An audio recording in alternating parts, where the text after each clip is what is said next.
Hi, it's Brian from Two Guys in Traffic, and this week we bring you an anachronism, the 2019 Toyota 4Runner, one of the worst cars that you can drive in traffic, but I love it, and you're about to find out why.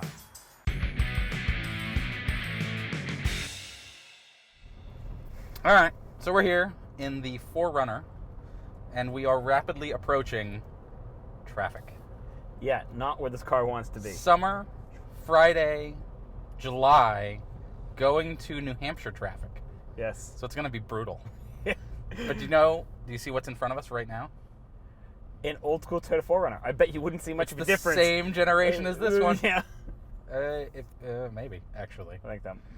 So, Toyota 4Runner, and we got to get it out of the way up front. This car is very old. Calling it very old is being generous. We're talking like a decade old. Literally, it is older than my friend's child, who is 8. Yeah. It's older than that. This generation Toyota 4Runner came out in 2009. Yeah. Got a mid-cycle refresh in 2014 that was mostly like tail lamps and the center console and some stuff. And that's it. Yeah. Other than that, it hasn't changed much since then. To be perfectly honest, I can't think of a single vehicle that's older than this on the market today. There's probably one or two. Yeah, there's some weird stuff. But I can't think of any. But certainly of vehicles that are actually selling, this is up there. And I'll tell you, it's bizarre when you say selling, because every year sales go up with this vehicle. Right. It makes no sense. That's not supposed to happen. As a vehicle gets older, sales go down. But with this vehicle, sales go up. They just set, it went up 6% in the last quarter from the year before, which doesn't make any sense at all. But the only way this possibly makes any sense is survivor bias. This is like the Stranger Things of vehicles. People want it because it's old. Yeah, I mean, it shows how good it was originally. Yeah. When it came out in 2009, and then people just keep buying it. And I think I know why. Oh? It's the fact that the window in the tailgate goes down.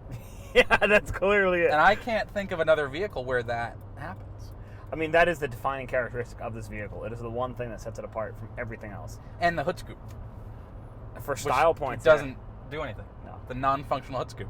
But between those things, the very functional rear glass that goes down, a button down here. There's a button. And the hood scoop, which doesn't do anything. Yeah. And the fact that you can drive this thing pretty much anywhere, and it will continue driving no matter where you take it. Well, let's talk about that for a minute. Reliability on this vehicle is bulletproof.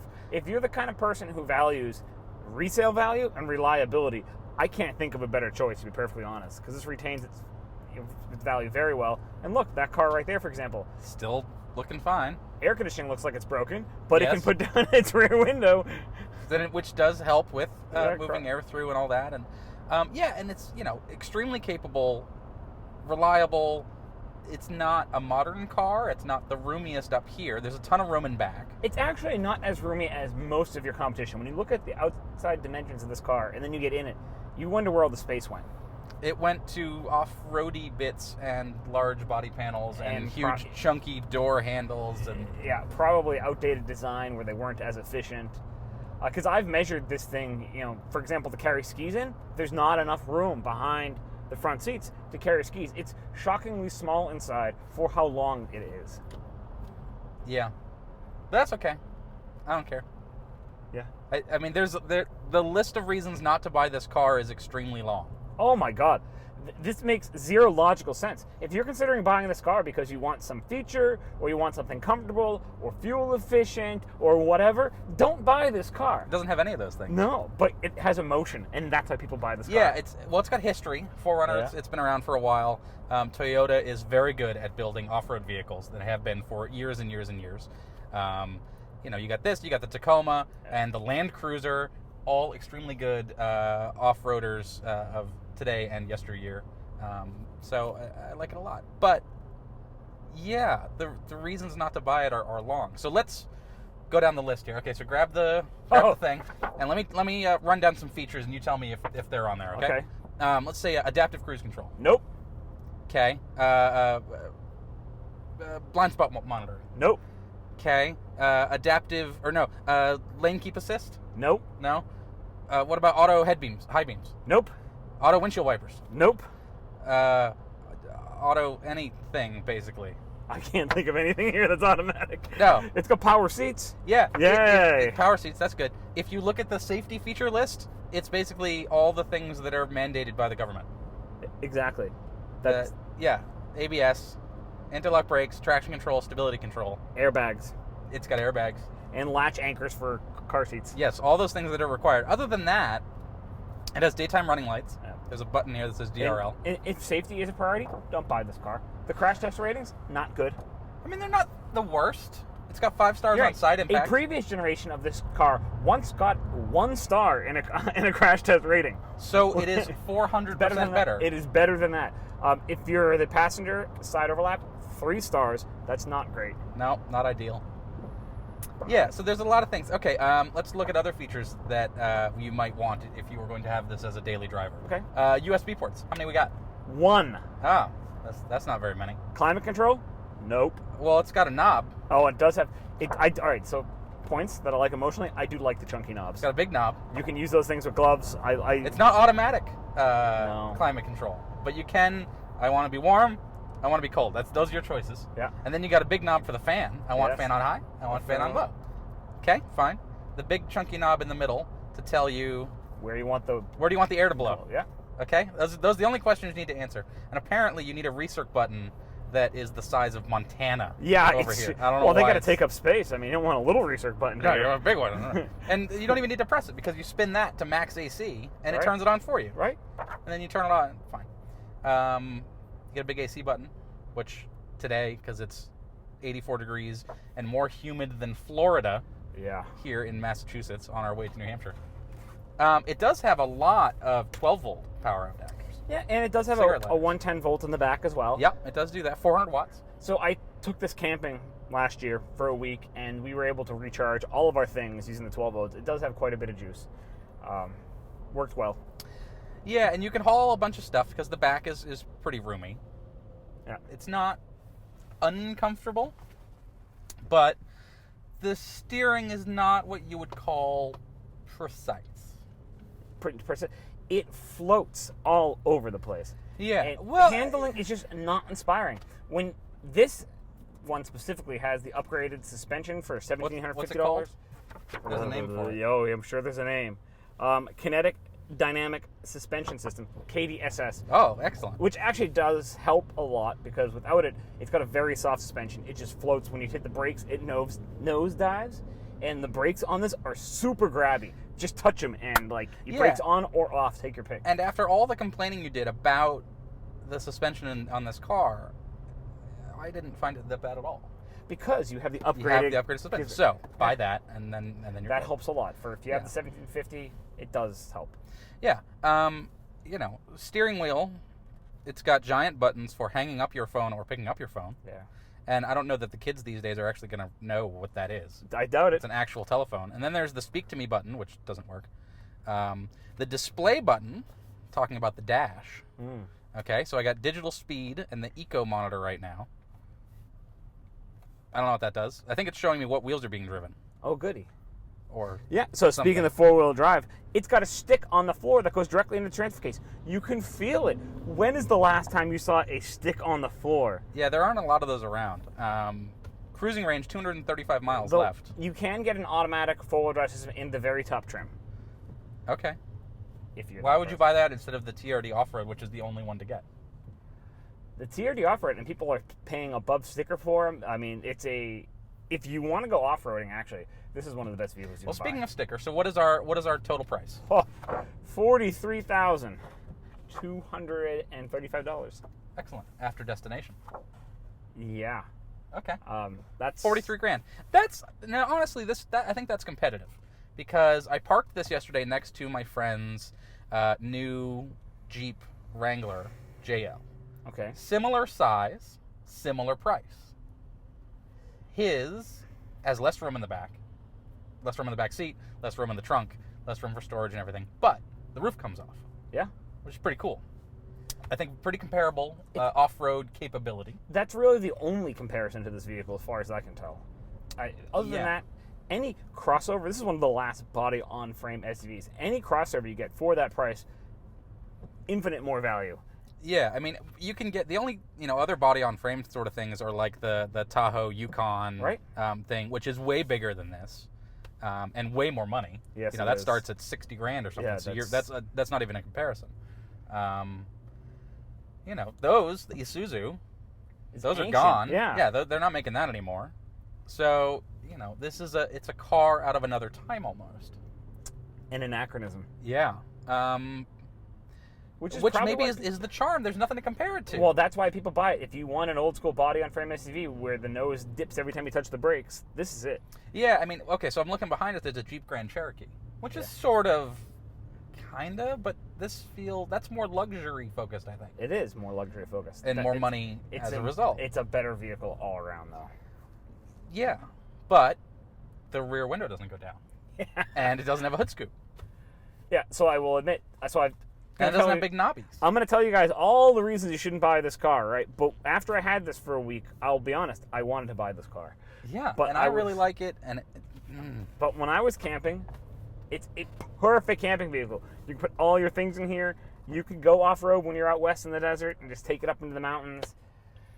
Yeah, and so so you have things up here, right, which are really nice things. You got on the right side, it tells you, okay, what sort of terrain are you on? Are you on light to heavy terrain? And you spin the knob to decide what kind of terrain you're on. We've got what's that one? That's desert or something. That's slippery, more slippery, and that's big rocks. Yes. I guess I don't know. And you press that button to turn it on and off. And then on this side is really cool. This is I can't remember what the name of it, but basically you can set the speed you want the car to be as you're off-roading, and it's 1, 2, 3, 4, 5 miles an hour. And so you just set that, and then you don't have to brake or hit the gas. All you do is steer. It's cruise control for off-roading. Yeah, it's off-roading cruise control, and it works really well. It's super cool. The car makes so much noise when you put it in that mode. Yeah, and from what I've seen, there's some magic in that off-road cruise control that actually makes it work better than if you did it by hand. Yes, because it drives like all four wheels independently, and it does the brakes on all four wheels independently. It's all smart and stuff. That's very cool. Also, locking rear diff also helps with the off-roading. Manual electronic locking rear diff. Yeah. Exciting. There's a button. It's got heated seats. Oh, good, a feature. Does it have Apple CarPlay or Android Auto? No, it doesn't have that. No CarPlay, Android Auto. It does have Bluetooth. Oh. So you can Bluetooth your phone. The USB, you can plug in. The one USB? Yeah, but if you have your phone Bluetoothed and you plug it in, it gets confused. So while we're talking about the things that it doesn't have, it's worth noting that for 2020, which will be out shortly, it actually gets a lot of the things. Yeah, it's getting the new head unit upgrade that's going to have CarPlay and Android Auto in it. Yeah. That's going to be really nice. It's getting the full Toyota, I think it's called Safety Sense is their name for it. Full, but it's getting adaptive cruise. It's getting adaptive cruise and automatic emergency braking. It's not going to get lane departure at all. Probably because this is it's not electric steering. So where do you put the camera? Yeah, I don't know. But it's getting a bunch of stuff. So next year's going to be a big upgrade, which is interesting because this is due for a full overhaul. And Toyota just announced that they're going to build a new plant in Alabama, I think, to build a future SUV, which some of the assumption is that, it's got to be the new 4Runner because tariffs, who knows, whatever. But if they're going to do that, so they're doing a pretty significant upgrade next year to do all the safety stuff. Yeah. Only to replace it the year or two after. They haven't announced when it's going to be replaced. Well, and a lot of this has to do, if you want to sell in Europe, the EU at this point has more stringent safety regulations than we do. Yep. And automatic emergency braking is becoming required in the European Union. And so do you really want to build two versions of the vehicle? Well, are they going to sell this in the EU?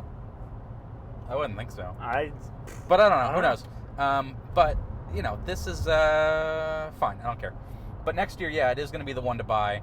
And here's the question that I can't think of a no answer to is why redo it if sales keep going up? You've already amortized all the design and R&D and whatever into this car, and you keep selling it. Honestly, because there's a lot of people for whom Android Auto and automatic emergency braking are absolute deal breakers. No. I understand the head unit and the safety stuff, but why redesign the whole car? What necessary? How is that necessary? Just keep selling it. Do a minor upgrade like they did in 2014. You sound like a businessman right there. Yeah, they keep selling it. Sales are up. What car? Right. Well, and It doesn't make any sense. That's almost certainly their logic. It's why they haven't killed it. It's why they haven't redesigned it. You don't kill the goose. Yeah, Right. if you keep selling a car and you don't have to put any money into it, or any significant money into it, Yep. keep selling the car. What? Why not? And I'm convinced that people are buying it because their rear window goes down. I can't come up with a better answer. Yeah, I mean, there's no... Okay, it's capable off-road. Not that many people go off-road. No. Some do, but not a ton. It's got a hood scoop. Not that many cars. I mean, those are ridiculous things, reasons to buy a car, but I'm not convinced that isn't why people are buying it. It does have decent towing capability, but you can get a lot of crossovers that can tow better. Who's towing? I mean, okay, the engine, fuel economy. What's the fuel economy say? It's awful. awful. 18 miles per gallon combined. Awful. Yeah, it's not good. It's not even like close to good. No, a mediocre SUV in this size range should get 21. Yeah. So it doesn't get fuel economy. It's not particularly fast.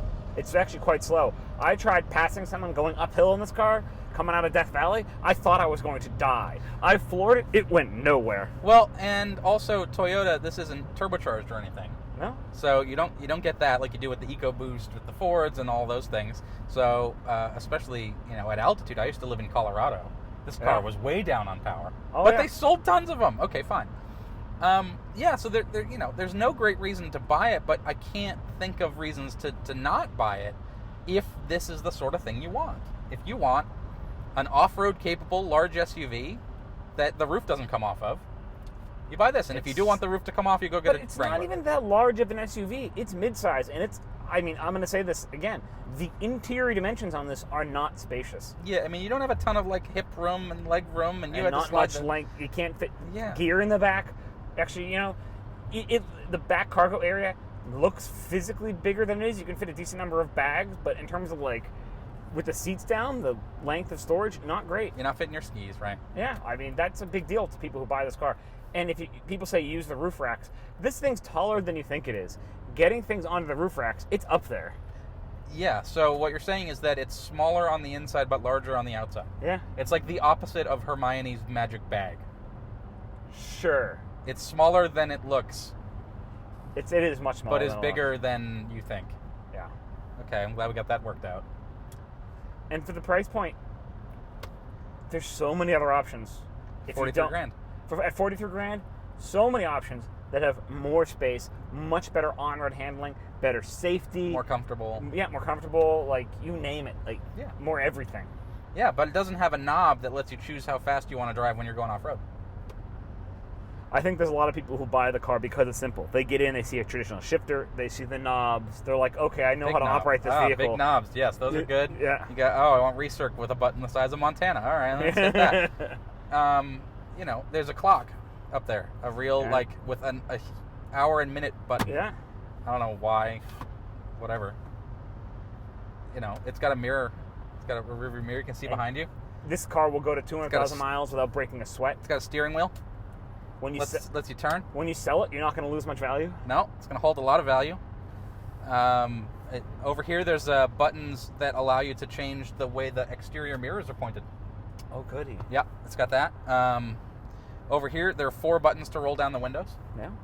All auto. It says that right there, which is actually, I do kind of like that because some cars, they don't do auto on all of them. They only do auto on the driver, which I don't understand why. You're reaching the bottom of the barrel when you're praising them for the windows. There's there's a button over here that lets you turn the 120 volt home power plug in the trunk on and off. Yeah, so here's an interesting bit about that.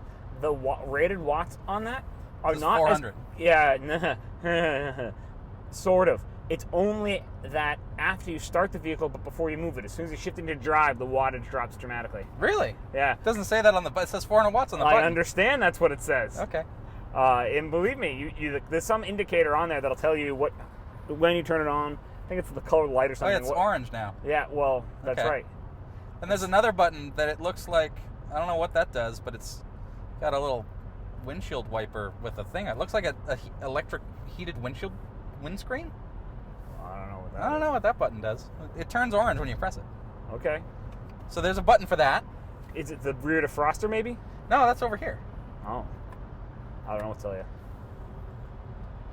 It looks like, I wonder if that's the rear windshield wiper defroster. Or so, I don't know. I can tell you, though, for the power in the back, when we were charging our devices, we found it much better to use the 12-volt back there. You could recharge much quicker than you could on the 110-volt. Interesting. Yeah. Well, you know, you're having the AC, DC inverter efficiency losses, and because the wattage drops when you drive. Yeah. All right. We got other buttons. There's one up here to open your garage door. Oh, goody. And then that one opens the sunroof. Yeah. Which is it's a sunroof. I'm running out of things here, man. I'm trying to there's talk not up all the many features things on this on it, car. right? There's a handle over there that you can hang on to. Oh, and there's a handle here. There's 2 handles on your side. That's exciting. Yeah. You do have the big door handles on the door, which I kind of like. If you're going off road, those are kind of nice because you're gonna get rocked around a bit. This is a lifestyle vehicle. Let's be honest. It is not a commuting car. Okay, so down here, there's a place to put your phone, except it interferes with the cup holder. And then there's a place to put your phone, in but it doesn't fit. 2009, And then that doesn't fit. think about this. 2009, we're talking the original iPhone, and that meant you were high tech. Most people still had flip phones in 2009. True, and the flip phone would fit in there no problem. Yeah. There's no good place to put my sunglasses. Yeah. So I have them sitting around the toe thing, or the four-low knobby. This bin is fairly spacious. Yeah. And there is another 12 volt. Yeah, there's at least 5 of them in this car. Yeah. Oh, look, a container for my CDs. Because, when I bought this car, I probably still had CDs. You sure that's for CDs? No. But I think it might be for tissues. It's for tissues. tissues. Yeah. It's for tissues. But it does have a CD player. How many cars today still have CD players? That Chrysler Pacifica we had a Blu-ray player. Yeah. That was cool. That's different. When was the last time you used a CD player in your car? Yeah, I don't know. Isn't there one in the XC40, but it's in like the glove box? I don't know. I've never had occasion to use it. Never needed it. No. I can tell you my truck has one. Never used it. Volvo has one, but never. Even used my it. 2011 Santa Fe when I had that, which was the same generation as this that had that, I never used it. Never used it. No. Why would you? Yeah. So you have this storage bin down here, but if you feel it, it's not deep at all. No. You feel the car is huge. Stick your hand in there. It's not. There's no room for anything. And if you do put your sunglasses there, when you accelerate, they slide out. Yeah. Because there's no lip. And then there are little nooks and cubbies in places, though. But there's just not a lot of... Yeah, the doors are pretty spacious. The door pockets are pretty good. Yeah. But other than that... And yet... I would buy one. At the end of my camping trip, I said to my wife, if I get home and one of these shows up in the driveway, don't be surprised. Did it show up in the driveway? No, I didn't buy it, but I thought about it. Then I realized all the things that I talked about earlier about how this is a terrible vehicle. Yeah. And then I didn't buy it. Yeah, but other people do buy it. And I can't fault them for it. I know. I understand the emotion that makes them do this. And to them, it might even seem like logic. Yeah. If I lived out west, where I was on my camping trip, I would have bought this. Yeah, if you drove on, rutted trails ever. Yeah. Instead of driving Route 3 to Burlington and back. If there was anywhere that I could go, we drove this thing from, Death Valley, all around the Sierras. We drove up in the Ineos mountain range up to 10,000 feet on dirt roads for hours with this thing. It was a champ. Did you shoot video of it? No. Oh. Sorry to disappoint you. That's too bad. Yeah. I should have known. I know, A year ago that we were going to start reviewing cars. No, but we got this thing, beautiful terrain, hours off-road. It was perfect for that. But that's if you live out west. If you have those trails, buy this car. Yeah. Buy this car with a smile a mile wide. Yeah, move to Colorado, buy a 4Runner. Yeah. Okay. Move to central Massachusetts. Drive Even to that. work on the highway. No. No, it's not good. So here we're about to be 2 guys in traffic. Hardcore. Because now we've hit the toll traffic. It's not even a toll, it's just the merge, because this section of the road... No, there's a toll in 2 exits. Yeah, but that's not where the traffic is from. It's not? No, I think it's from it the is. merge. It's from 3 lanes going to 2 lanes. Which it does repeatedly on the section of road, because in this And then it expands out to 3 lanes, and then it goes back to 2 lanes again for no reason. Yes, exactly. Because New Hampshire traffic design is... Poor. Yeah. You know who has the best highway design right now? California. No. Oh, wow. Come on. Utah. Utah, okay. Utah Department of Transportation is one of the most progressive in the country. They are all about trying new intersections and new ways to do it, and putting in all sorts of sensors and things to figure out traffic flows to adjust headlights and things, or traffic lights. Yeah. Utah. Who knew? Well, Utah's one of the fastest growing countries, Utah's one of the fastest growing states in the country. Yeah. And they're building all sorts of new highways and roads and things, and so they're saying, oh, let's look forward. Yeah. Those Mormons. Mormons are smart. Okay. When it comes to traffic design. They designed that double diamond interchange thing. Yeah, I've seen those. That thing's wacky. Yeah. But it's supposed to be super efficient. Yeah, it works great, but it's once people figure out what the heck they're supposed to do, it's fine. And then we had one in Durango, where I used to live, where you turned left and crossed over, and there were 2 traffic lights, and so you'd cross over, and it was very confusing, and people hated it. And then CDOT had all this data showing how throughput had increased by 30%. Yeah. Okay. Thanks, Utah. This would be a great car in Utah. This fantastic car. Go to Moab? You could Moab this thing all day. I was going to say exactly that. This would be perfect for that. Let's go to Moab and drive it around. You should call Toyota. Yeah, call Corey. Corey Prophet. He's the guy. He got me the Tacoma when I went down to Virginia. There you go. That car was great. I bet if you say we want to do 2 guys in traffic, sitting behind a couple of... 2 guys in traffic on an off-road trail in Moab. Yeah, I bet he'd be all over that. Yeah, I could do that. Uh-oh, here comes the police. Yeah. What? That's one guy in a police car. Yeah. We should do that show. I think I've seen that show. Who's he? Where's he? Stop resisting. Who's he going after? Oh, I don't know. Oh, he's going after that red car. Oh, he blew a toll. There's someone specific he wants to go after. Yes. I thought there wasn't a toll up here. You don't know how far he's been chasing. Fair. It's going to be like this for a long time. It is. Let's see. Go to nav. Oh, it doesn't Options. have a modern nav system with traffic? I'm shocked. No, it does have traffic. I think. What's that? Isn't that traffic? This thing's awful. It really is. Navigation. This is easily the worst infotainment system you can buy today. We're on the Everett Turnpike in Merrimack, New Hampshire. I knew that. I'm glad it told us that. Options. Map mode. No, map only. What? Westbound Route Oh, God. 101. At this location, road construction. Okay. It says green. No. Wait. Show It's me where I terrible. am. Enter? No. Oh, God. This is terrible. Whatever. It's getting replaced. And then we're going to have Android Auto. Yeah, done. Moving and on with our CarPlay. lives. It's going to be way better. Yeah. All right. Don't use the nav because it's awful. Other than that, buy this car because your heart tells you to. Because you want a dinosaur. Yeah. Because you want knobs. This is the biggest knobs we've had in a car, I think. Oh, yeah. For sure. I mean, honestly, it wouldn't be a terrible car in the winter, though. I would like an automatic four-wheel drive, and I have to go up a trim level to get it. You just put it in H4. You're saying how great this is. Now you're complaining that it has that? I don't think this stick shift four-wheel drive is great. I think it's cool. Why have it? Because you don't need it anymore. No kidding. I can't. You should have a button. Yeah, every other car has a button Or or an a auto. knob Or, or yeah. whatever. It's not of this. Okay. But, yeah, 4Runner. We like it even though we shouldn't. Exactly. That is the summary of this car. All right, subscribe. Oh, wait. Notifications. Now the policeman's coming What? back this way. Maybe he wants you. There's a crash. Oh. It's right in front of us. Okay. Literally right in Yes. front of us. All right, before the policeman gets here and we have to move, like, subscribe, and then once you subscribe, click the bell Yes. to be told of new things. And comment. Comment. Let us know how we got this wrong and how it has all the features that you ever need. Yeah, who needs adaptive cruise control sitting in traffic? Yeah. Not I, said the fly. Oh. Oh, here comes the popo.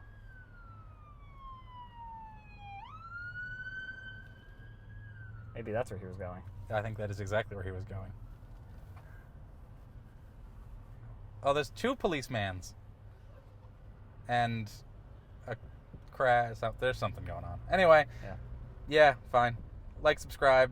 We're going to sit in traffic behind this whatever happened up here. And then we're going to go float on a river. Yeah. In kayaks. And kayaks in Maine. And maybe fall in. I fell in last year. I'm going to make sure you fall in this year. I look forward to it. Yeah. I mean, It's going to be 88 degrees, so you're going to be thrilled to fall into the water. I will be perfectly fine falling into the water, and let me tell you, I've learned from these river trips with 12-pack per person is not enough. True story. But not while we're driving. Yeah, no. Yeah, we're getting picked up in a van. All right, that's it. Have a good weekend. Bye-bye. Bye-bye.